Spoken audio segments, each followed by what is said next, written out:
और अभी एक फैसला भी माननीय सर्वोच्च न्यायालय का आया है,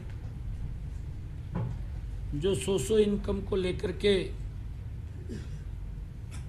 हमने अपने प्रदेश के गरीब विधवाओं, गरीब अनाथ बच्चों और दशकों से सरकारी नौकरियों से वंचित गरीब परिवारों के सदस्यों, विमुक्त जातियों और घुमंतु जातियों के उन गरीब परिवारों को जो न तो शेड्यूल कास्ट में आते हैं और न ही बैकवर्ड क्लास में आते हैं तथा कच्चे कर्मचारी, जो अनुभव के आधार के ऊपर हमने कुछ अंक हमने देने की हमारी वर्ष 2018 से चली आ रही इस नीति को के ऊपर आज सुप्रीम कोर्ट का फैसला आया है। इस फैसले का हम सम्मान करते हैं।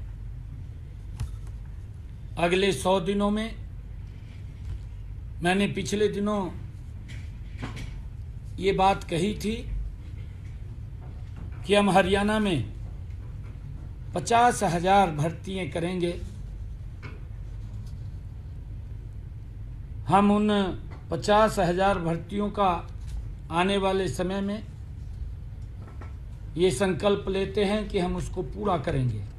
कि ग्रुप डी में 13,50,000 अभ्यर्थियों ने रजिस्ट्रेशन किया और जिसमें 13,657 कुल पद थे।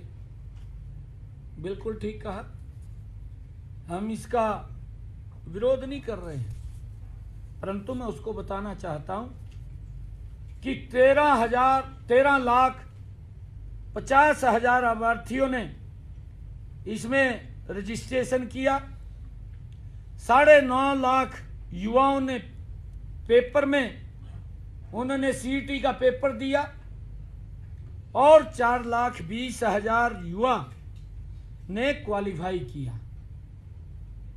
जो मैंने कहा है कि वो 3 वर्ष के लिए मान्य है और इस पेपर में कोई भी सोशो इनकम का सवाल ही नहीं है। सीईटी से ही हम अगर किसी डिपार्टमेंट के अंदर कहीं आवश्यकता पड़ती है तो हम इसी सीईटी से जिन्होंने क्वालिफाई किया है इसी से उठा करके ही उन बच्चों को रजिस्टर करने का काम करते हैं। ऐसे 11,000 युवाओं ने अपनी नौकरी को ज्वाइन किया है और उसमें से 2,657 ऐसे बच्चे थे कि जो इस सोशो इनकम के कारण वो ज्वाइन करने थे, परंतु अभी हमने इन बच्चों के रिजल्ट को रोका हुआ था, हमने उनको ज्वाइन नहीं किया और 11,000 जो बच्चे हैं जिन्होंने ज्वाइन किया है उनको किसी प्रकार की कोई दिक्कत, कोई समस्या नहीं है। मैं इसीलिए कहना चाहता हूं कि वो भ्रम की स्थिति ना भलाए, एकदम ही वो उतावला हो जाता है। अरे अपने गिरेबान में तो जहां तू पहले तेरी सरकार क्या काम करती थी, तेरी सरकार के अंदर तो जिसमें तू मंत्री था किस प्रकार से नौकरियां बिकती थी उसका कोई सिस्टम भी नहीं था और कोर्ट इनको आईना दिखाने का काम करता था, उन बच्चों को भी बाहर करता था। परंतु आज मैं ये बात कहने के लिए आया हूं कि इन 11,000 बच्चों को किसी प्रकार की कोई भी दिक्कत, समस्या नहीं है।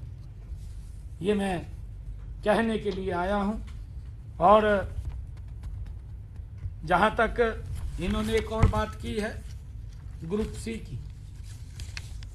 की भी इसने ट्वीट करके, क्योंकि ये उसकी जानकारी तो इसको होती नहीं है, ऐसी इनके मुखिया हैं पार्टी के, उसको भी कोई लिख करके दे देता है और वो पढ़ करके बोल देते हैं सेम पोजीशन इसकी है, ये भी उसको कोई लिख करके देता है, उसको पढ़ देता है, उसकी जानकारी में नहीं जाता। झूठ फैलाना है, क्योंकि डीएनए के अंदर है झूठ फैलाना, और उसको लेकर के लगातार ये झूठ फैलाने के अंदर लगे हुए हैं। इन्होंने जो ग्रुप सी की नौकरियों के बारे में भी बात कही है, इसमें 10,000 से अधिक युवाओं ने 2,000 पदों के लिए पेपर दिया, वो भी सीईटी से था। ये सीईटी का दूसरा भाग है, और ये भाग वो है जिसमें टेक्निकल बच्चे आते हैं। और जब इनको बुलाया गया, क्योंकि उसके अंदर 4 टाइम हम बच्चों को बुलाते थे, सीईटी के अंदर हमारे पास इतने बच्चे ही नहीं थे कि वो 4 टाइम हम बुलाएं। ये इसको जानकारी भी नहीं है इस बात की कि हम जितने बच्चे हमें बुलाने थे उतने बच्चे क्वालिफाई नहीं किए, क्योंकि उसमें कोई जेई है, कोई लैब अटेंडेंट, वो टेक्निकल आधार के ऊपर ये भर्तियां हैं ग्रुप सी की। और जितने बच्चे इसके अंदर आए उन सब को हमने इंटरव्यू के अंदर शामिल किया, उनका पेपर लिया, और उस पेपर के आधार के ऊपर ही हमने उनको इसके अंदर रजिस्टर किया है। अगर कोई इसके अंदर दिक्कत आती है, ये बच्चे ज़्यादा नहीं है, इनका पेपर ही होगा, इन्हीं में से ही होगा, और यही वो बच्चे हैं, एक भी बच्चे को निकलने की इसके अंदर कोई गुंजाइश नहीं है। ये भ्रम की स्थिति फैलाने का काम कर रहे हैं। और मैं आज यही कहने के लिए आया हूँ कि ये लोग अपने गिरेबान में झांक करके नहीं देखते। जो हालात इन्होंने हरियाणा प्रदेश के युवाओं की युवाओं के माँ बाप की, आज अगर गरीब को कोई लाभ सरकार ने योजनाबद्ध तरीके से किया है, यह हमारा कमिटमेंट है। मैं फिर दोबारा दोहरा रहा हूँ कि हम गरीब के साथ खड़े हैं, उसकी लड़ाई मजबूती से लड़ेंगे। हमने चाहे कोर्ट के अंदर रिव्यू पिटीशन में जाना हो, चाहे हम विधानसभा में लेकर के उसको आए, हम मजबूती से हरियाणा प्रदेश के गरीब के साथ खड़े हैं। हमारी सरकार वो गरीब के हितैषी सरकार है, अंत्योदय की भावना से हम काम कर रहे हैं, और उस अंत्योदय की भावना के अंदर हमारी सरकार मजबूती से गरीब के साथ है। ये बात मैंने कहनी थी, और उन बच्चों को किसी प्रकार की कोई चिंता करने की जरूरत नहीं है।